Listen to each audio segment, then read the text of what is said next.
sociológica, hoy el tema que nos acontece, la mujer panameña en el siglo XXI. Por supuesto, su presentadora de siempre, Yanina Castro. Hoy tenemos como invitada a la profesora Lourdes Gómez, profesora de literatura inglesa de la Universidad de Panamá. Bienvenida, profesora. Gracias por la invitación. Bueno, como siempre sabemos, el Día Internacional de la Mujer es conmemorativo a las luchas reivindicativas que lograron las mujeres, principalmente por sus jornadas de trabajo y sobre todo por la visibilización que cada vez más se profundiza frente a estas desigualdades que vivimos en una sociedad totalmente neoliberal, patriarcal y machista. Entonces, es bueno celebrar esos logros que se conmemoran. Más que felicitar o festejar es conmemorar una fecha que es histórica. Profesora, ¿qué significa ser mujer en el siglo XXI? Buenos días. Yo considero que es un desafío porque gracias a las grandes luchas de nuestras compatriotas, y no hablo solamente de Panamá, sino a nivel mundial, nosotras hoy en día nos vemos obligadas a luchar por nuestros derechos. Todavía en este siglo tenemos desigualdades salariales, que aun cuando en algunos países se ha logrado implementar leyes, como es Islandia, nosotros tenemos países latinoamericanos que no hacen nada para impulsar leyes para igualar los salarios en las instituciones. Entonces sí, significa mucho, es un desafío que todavía tenemos nosotras como mujeres seguir luchando. Usted ha tocado un tema y es el tema de la legislación.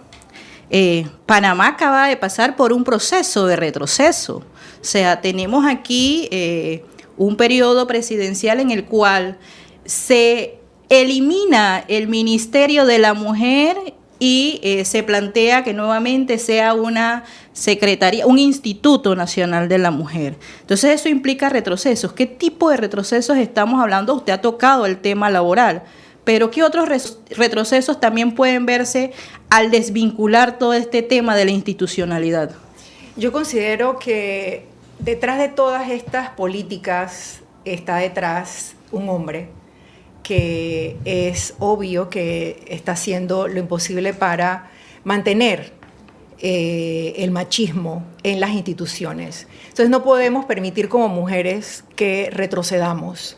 Tenemos que unirnos y uno de los valores que nosotros tenemos que enfatizar nosotras como ciudadanos panameños es simplemente empatizar con las mujeres y hacer valer nuestros derechos. Creo que una de las cosas es que a veces no somos solidarias y yo creo que practicando la solidaridad nosotros podemos participar en actividades donde nosotras podemos alzar nuestra voz y defender nuestros derechos como mujeres. Por supuesto, hay espacios en los cuales a lo largo de Panamá se han pronunciado, yo he seguido de lleno un poco toda la discusión que se ha dado en la Asamblea, toda vez que es un retroceso en términos de derechos, o sea, no es que porque sea un ministerio de la mujer esté enfocado a la mujer, sino que tiene que ver con un cambio de comportamiento que se debe dar a nivel de sociedad para poder permear o cambiar ese chip que tenemos acostumbrado. No es un tema de que se realce solo la mujer, es que es un tema reivindicativo, es un tema de luchas, todavía hay desigualdades, como usted muy bien lo planteaba. Entonces, aquí sería la pregunta, o sea, ¿con qué tipo de mujer yo logro identificarme? ¿Con qué tipo de mujer usted se identifica? Muy buena pregunta. Yo creo que hay una mujer a la que yo veo muy fuerte, todavía lo es, ya no está en el cargo, pero lo fue en su momento y yo todavía la respeto como mujer, y es la ex canciller de Alemania, Angela Merkel. En momentos de crisis, ella levantó Alemania. Ella pudo, en el momento en que hubo una ola migratoria en Alemania, ella pudo darle esa acogida a los sirios. También me identifico con ella porque ella, en el momento en que hubo en la pandemia una austeridad, ella la practicó al pie de la letra y yo me identifico con ella, no solamente por la parte de donde ella pues le temo a los perros, porque también le temo a los perros, es la austeridad. Yo practiqué mucho la austeridad en casa durante la pandemia y todavía lo sigo practicando. Así que yo creo que ella, número uno, para identificarme como mujer. Un muy buen ejemplo, por supuesto, y en Panamá también no escapan esos procesos.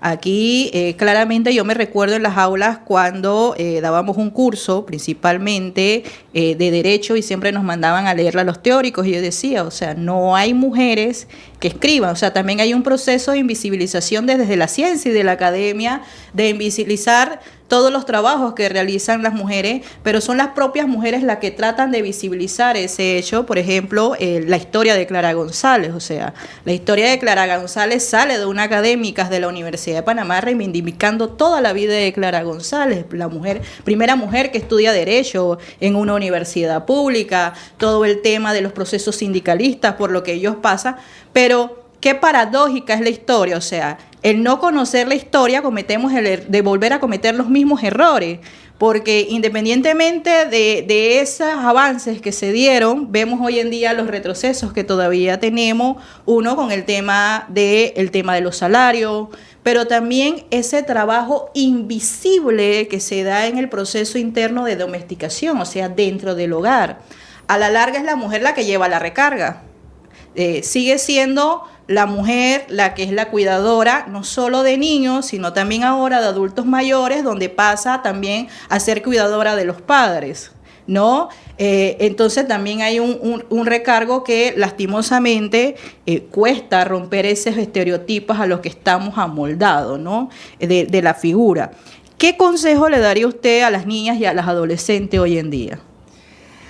Bueno, quisiera ir un poquito atrás del comentario que hablabas de invisibilizar la producción de las mujeres, y yo me voy a ir a la historia, porque yo soy profesora de literatura. Yo recuerdo cuando doy esta materia en la era victoriana, nosotros vemos a muchas mujeres que fueron invisibilizadas y que sus libros, sus producciones fueron bestsellers, y ellas tuvieron que usar seudónimos para poder escribir un libro. Y estoy segura de que si hubieran puesto su nombre como mujeres, nadie los compra, porque no creen, nunca han creído en las mujeres. Entonces nosotras hoy en día tenemos que ser, como dije anteriormente, más solidarias. Entonces tenemos que también confiar en la producción de nuestras compatriotas, de lo que tú escribes, de lo que tú dices, de secundar tus opiniones. Pero es algo que todavía nos falta como mujeres en Latinoamérica, apoyarnos las unas a las otras. Entonces, el consejo que yo le doy a las niñas hoy en día es que si ellas están pensando en tomar o ya están tomando una carrera que está ocupada por hombres, que perseveren y tomen inspiración en las mujeres que ya han tomado esas posiciones, y que si no hay esas posiciones, entonces que ellas se atrevan a ser la primera, pero que no abandonen ese sueño de ser la primera mujer que ocupe ese cargo. Es un tema también de exigencia, ¿no? Estamos acostumbrados, lo que pasa es que nunca nos enseñan a exigir, es que los derechos no deben exigirse, los derechos deben darse. Sin embargo, vivimos en un país en donde es necesaria la exigencia. Entonces también es impulsar a exigir a que se cumplan esos derechos, ¿no? Porque deben existir las mismas condiciones para todos por igual. Así es. Pero muchas veces están dominadas por hombres. En efecto. Entonces, como ellos son los que están en el poder, entonces es más difícil abarcar esa área porque está dominada por hombres. Cuesta, por supuesto que cuesta más porque lo que venimos hablando, ¿no? La sobrecarga.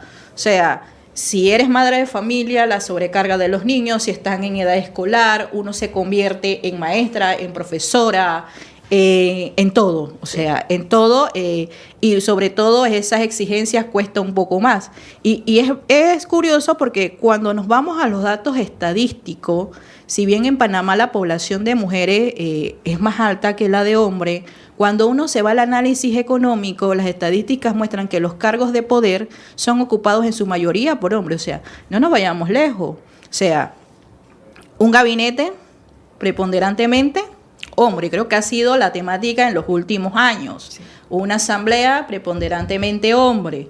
Entonces, y lastimosamente, cuando hay planteamientos por posicionamientos por parte de las mujeres, normalmente se les desvincula o se trae a colación la temática personal cuando es una discusión meramente política. Entonces, por supuesto que cuesta, sí. Cuesta mucho y es necesario nuevamente rescatar el 8 de marzo como de reivindicación de lucha. O sea, es necesario rescatar esta fecha porque no es felicitar, el 8 de marzo no es felicidades por el Día de la Mujer, no, es la reivindicación de las luchas que todavía hoy, en pleno siglo XXI, las mujeres están inmersas a exigir derechos, a tratar de visibilizar ese aporte que realizan en todos los ámbitos, porque cuando usted calcula el precio que se le debe pagar a una mujer que es ama de casa, cuando uno calcula en términos económicos lo que uno se está ahorrando, porque si tú tuvieras que pagarle a una persona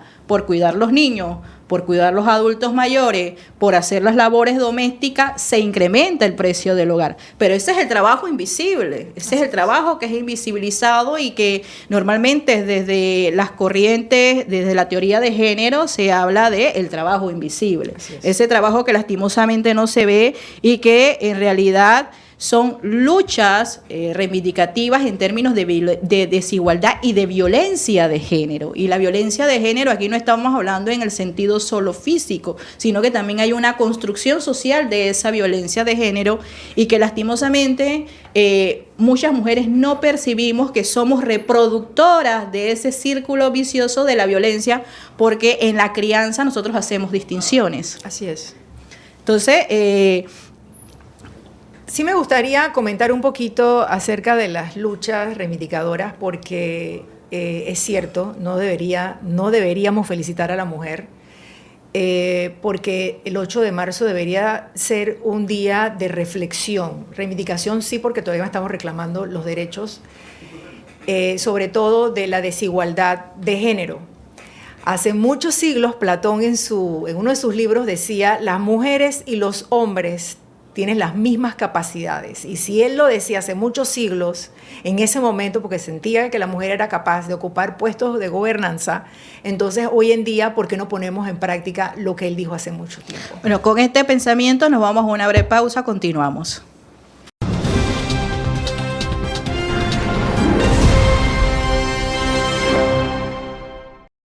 Estamos de vuelta con Perspectiva Sociológica, hablando hoy sobre el 8 de marzo, el Día Internacional de la Mujer, principalmente rescatando las luchas reivindicativas y de violencia de género, ¿no?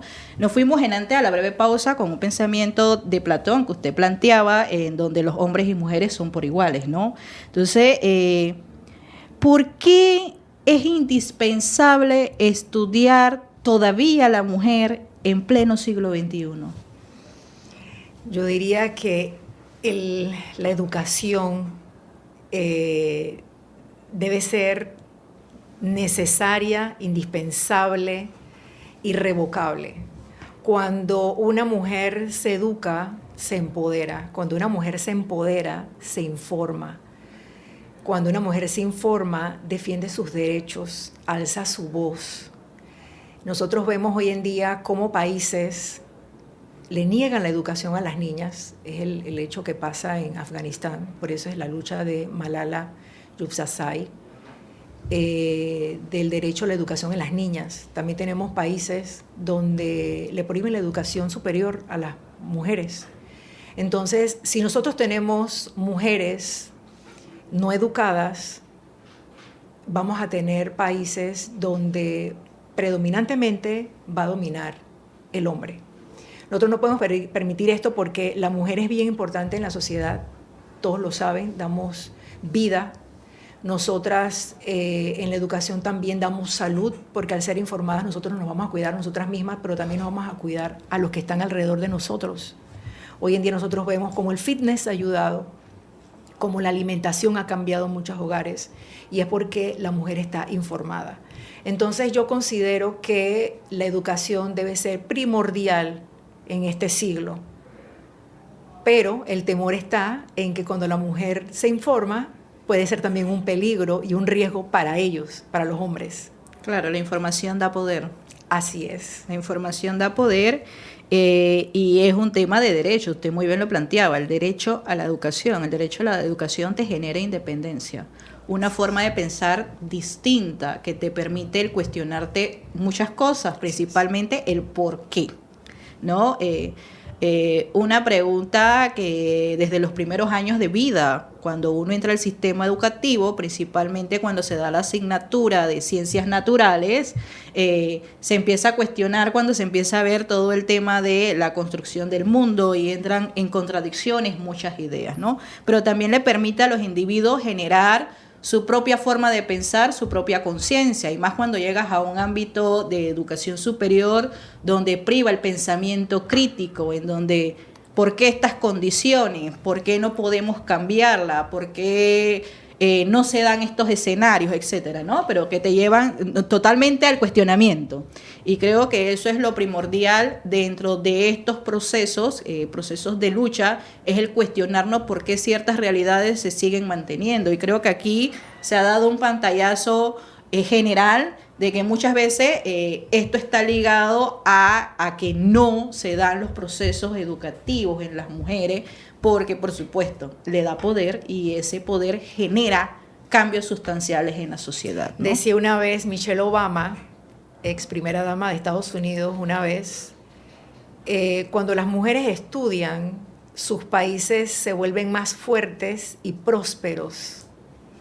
Y yo estoy totalmente de acuerdo, porque donde tú tengas un país con mujeres educadas, tú vas a tener realmente un futuro prometedor, porque vas a tener personas en el mandos gubernamentales, donde predomina pensamientos críticos. Vamos a tener mujeres críticas, intelectuales en el poder.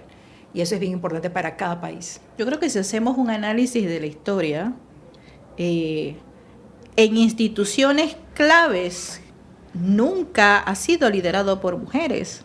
Siempre ha sido liderado por hombres, un ministerio de Economía y Finanzas, anteriormente de Planificación. O sea, hay una percepción cuando entendemos que en realidad las administradoras de los hogares son las mujeres. O sea, las que mejor saben administrar son las mujeres, y es ilógico que normalmente en estas posiciones no se vea esta figura. Y eso nos lleva a preguntarnos, o sea, entonces, ¿qué valores está preponderando en esta sociedad, o qué valores concibe la sociedad que son cruciales, y por qué las mujeres no pueden ocupar estos cargos de poder? Bueno, yo creo que aquí entra otro tema, y es el clientelismo político. ¿Qué favor tú me hiciste en la campaña y ahora yo te voy a dar esta posición? Creo que también eso pasa mucho en los países latinoamericanos, porque también vemos en estas posiciones mujeres en cargos de ministerios, pero sí es irónico que en el Ministerio de Economía y Finanzas tengamos a un hombre. Y irónicamente sabemos que las mujeres somos las que administramos el hogar. Somos las que llevamos, como quien dice, el control de todo. Quién busca la ropa en la lavandería, quién está pendiente a lo que hace falta en el supermercado, quién busca a los niños, la nana, el pago de las prestaciones del jardinero, de la nana, todo eso lo lleva la mujer. Entonces sí es irónico, pero yo creo que ahí entra el tema del clientelismo político. Por supuesto que sí. Entonces, ¿qué valores o virtudes son cruciales que tenga una mujer del siglo XXI? Número 1, el respeto. Yo creo que el respeto debe ponderar no solamente hacia nosotras mismas, porque nosotras como mujeres debemos respetarnos, porque nosotros tenemos dignidad y eso tenemos que hacerlo valer. Respetar también las opiniones de nuestras compatriotas. Muchas veces vemos en las redes sociales cómo mujeres atacan a otras mujeres por algún tipo de imperfección que tenga, ya bien sea porque dijo un error en una entrevista. No sé cuántos vayan a criticarme la entrevista, pero va a haber siempre una detractora. Pero sí, yo creo que debe haber un respeto entre nosotras mismas. La otra podría ser la responsabilidad, porque nosotros tenemos que ser responsables de lo que decimos y lo que hagamos. Lo que tú posteas en las redes sociales va a decir mucho de tu personalidad, va a decir mucho de la mujer. Entonces va a repercutir en si nos aceptan o nos destruyen, o nos siguen destruyendo porque siempre lo han hecho. Entonces también va a repercutir en las futuras generaciones. Así que yo creo que este valor es muy, muy importante tenerlo claro. Y la solidaridad, yo creo que la solidaridad también es importante porque nosotras tenemos que apoyarnos nosotras mismas. Tú tienes una producción, yo tengo que felicitarte por esa producción que tú tienes. Tú tienes un título, yo tengo que felicitarte por ese título. No tenemos que ser o mostrar esa imagen ante la sociedad de rivales, sino de aliadas. Un elemento clave, o sea, la sororidad entre mujeres ha desaparecido.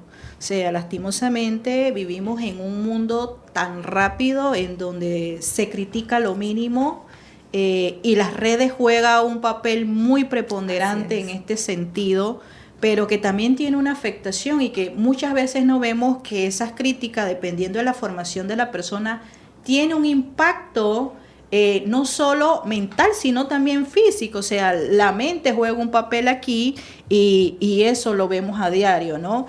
Cuando entramos a las estadísticas, lastimosamente, de suicidios, es la población juvenil la que está más propensa a este elemento. Y aquí también una concepción que existen de los jóvenes, ¿no? Que algunos, con un enfoque adultocentrista, dicen la generación de cristal, pero que no es una generación de cristal, es que perciben el mundo de otra manera distinta a la que nosotros lo percibimos. Entonces también aquí es un tema de rescatar esos valores que usted muy bien ha dicho, de que se han perdido en el camino, quizás por el tema de la individualidad, pero es un tema de individualidad que el propio sistema nos lleva. O sea, el propio sistema nos lleva a ser competitivos entre nosotros mismos y no ser solidarios y no festejar el logro de otra persona que uno no sabe los sacrificios que hizo esa persona para lograr estar donde está. Eso no lo vemos. Lastimosamente vivimos en una sociedad en donde el individualismo es lo que prima y a mí no me importa a quién logro pisotear con el mérito de estar donde estoy, ¿no? Entonces, para cerrar un poco